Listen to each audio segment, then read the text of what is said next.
Halloween carries a peculiar magic, a blend of crisp autumn air, rustling leaves, and the shared thrill of a well-crafted scare. For me, Jim Harper, a 53-year-old systems engineer with a knack for untangling complex problems, it's the season where my creativity runs wild. My modest two-story home in Willow Creek, a sleepy suburban neighborhood tucked into a quiet cul-de-sac, becomes my canvas every October. This year, I envisioned a masterpiece, a spine-chilling walkthrough with animatronics, fog machines, and ghostly projections that would leave kids and parents alike buzzing with excitement. But my plans hit a snag in the form of Evelyn Pritchard, the formidable president of the Willow Creek Homeowners Association, whose passion for rules rivaled my love for Halloween. What began as a petty squabble over a single pumpkin spiraled into a high-stakes battle of wits, bylaws, and sheer determination, culminating in a Halloween spectacle that reshaped our community. The trouble started in early September with a beige envelope slipped into my mailbox. Its contents, pinned by Evelyn herself, declared my foam pumpkin a subtle nod to the season out of bounds. According to the HOA's rigid bylaws, decorations couldn't appear more than 2 weeks before a recognized holiday. 2 weeks for Halloween, a season that demands a month-long crescendo of spooky anticipation? I laughed it off as bureaucratic overreach, assuming a quick fix would keep the peace. But Evelyn didn't know she was poking a systems engineer who viewed her rulebook as a labyrinth to navigate, not a wall to stop me. Her attempt to dim my Halloween spirit only ignited a fire to create the most unforgettable, rule-compliant haunt Willow Creek had ever seen. My first move was diplomacy. I crafted a thoughtful email to the HOA board, copying Evelyn, explaining my lifelong love for Halloween and my vision for a family-friendly display that would unite the neighborhood. I attached concept sketches, nothing too wild, just enough to show my seriousness, and proposed submitting detailed plans for their approval. I even suggested a longer decorative period, noting that many communities embraced extended holiday displays. A week later, the response arrived, a cold, templated dismissal reiterating the 2-week rule and introducing a new, maddening clause. All displays must be modest and avoid undue distraction to the neighborhood's aesthetic harmony. The vagueness of modest and undue distraction was a deliberate trap, a line drawn in the sand across my front yard. This wasn't about a pumpkin Anna Maria, it was about principle. Frustration simmered, but my engineer's mind thrived on challenges like this. If Evelyn wanted to play by the book, I'd dissect every word of it. I downloaded the Willow Creek Covenants, Conditions, and Restrictions, CCRs, a 200-page tome of legalese that could bore a caffeinated squirrel into submission. Over strong coffee, I pored over it, highlighting ambiguities, cross-referencing clauses, and hunting for weaknesses. The CCRs defined structures by permanency and foundations, noise by specific decibel levels, and lighting by glare prevention, but modest was undefended glaring oversight. I read it again, annotating furiously, mapping the architecture of their authority like a blueprint. To understand Evelyn's grip on power, I started attending HOA meetings, sitting quietly in the back like a scientist observing a volatile experiment. Evelyn dominated these gatherings, wielding Robert's Rules of Order like a scepter. She shut down dissent with a condescending smile, declaring topics out of order or not on the agenda. Other board members, cowed or apathetic, deferred to her. I noted how minor violations, peeling mailbox paint or a kid's bike left out, drew two tang emails, yet misses. Larson's massive inflatable Christmas snowman, a 6-week spectacle of blinking lights and tinny music, escaped scrutiny. Evelyn even called it festive once. The double standard was infuriating but illuminating. My research went digital.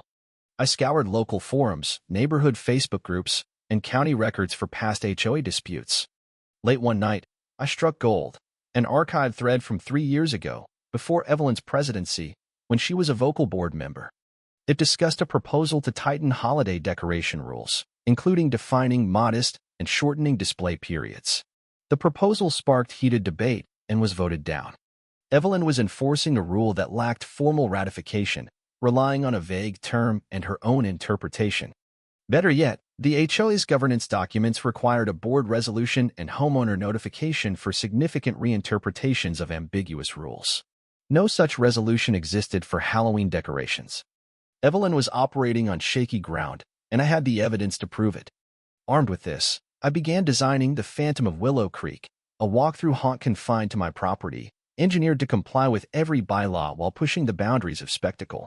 The setup would feature temporary modular flats, no permanent foundations, forming a graveyard, a mad scientist's lab in my garage, and a haunted forest in my backyard. Lighting would be dramatic but angled to avoid neighbor complaints, with lumens measured meticulously. Soundscape Siri moans and sudden jolts would stay within the 65 decibel evening limit, verified by a decibel meter I'd bought. Projection mapping would cast ghostly figures onto my house, an ethereal effect that altered nothing physically. Every element was cross-referenced in a compliance binder I compiled, complete with bylaws, photos, and measurements. Timing was critical. I'd adhere to the 2-week rule for the full display, but I'd exploit ambiguities earlier. Boxes labeled gardening supplies and irrigation components piled up beside my garage, hiding animatronics and lighting fixtures. I spent weekends aerating the lawn and trimming hedges, covertly running electrical conduits and burying speaker wires. I also worked the neighborhood, chatting with residents who'd grumbled about Evelyn's reign. Without revealing my plan, I mentioned my efforts to clarify decoration rules and her unyielding stance. Their frustration confirmed a community ripe for change. Evelyn grew suspicious. She slowed her golf cart during one of my yard work sessions, eyeing the boxes with narrowed eyes.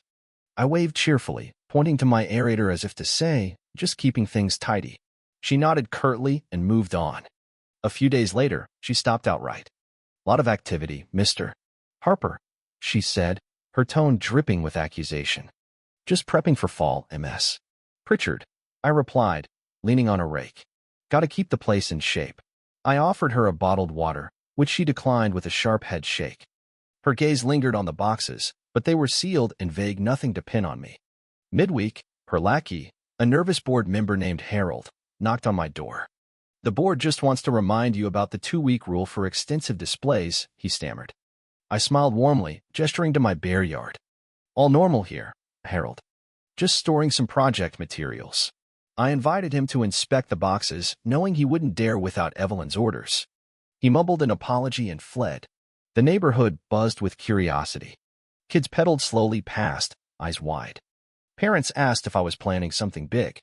I'd just grin and say, "We'll see what October brings."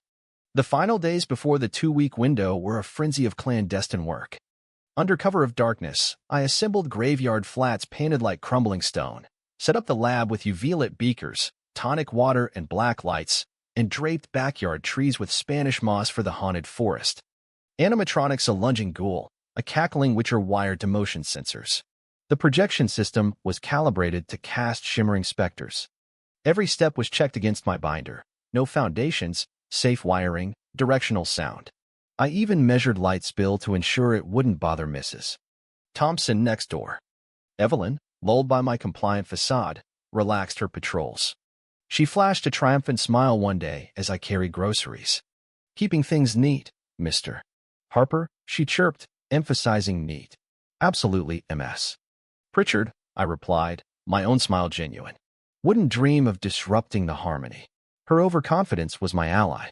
The night before the unveiling, I erected a gaping maw archway at my driveway's head. My heart pounded with anticipation. This wasn't just a haunt, it was a rebellion cloaked in festive fun. At dusk, exactly 2 weeks before Halloween, I flipped the master switch. The Phantom of Willow Creek roared to life. Fog swirled within my property line, spotlights lit the archway, and ghostly projections danced across my house. A low, ominous soundscape hummed at 58 decibels. Neighbors flooded in, kids shrieking through the graveyard, parents marveling at the lab's crackling Jacob's ladder, safely enclosed. The haunted forest, with its sudden scares, drew gasps and laughter. Friends guided guests, ensuring safety and subtly highlighting my compliance. Then Evelyn arrived, flanked by Harold and another board member, her face a mask of shock morphing into rage. "What is this circus?" she bellowed, clipboard raised like a weapon.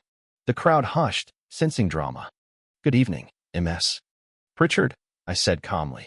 "Welcome to the Phantom of Willow Creek, a little Halloween fun, all within guidelines."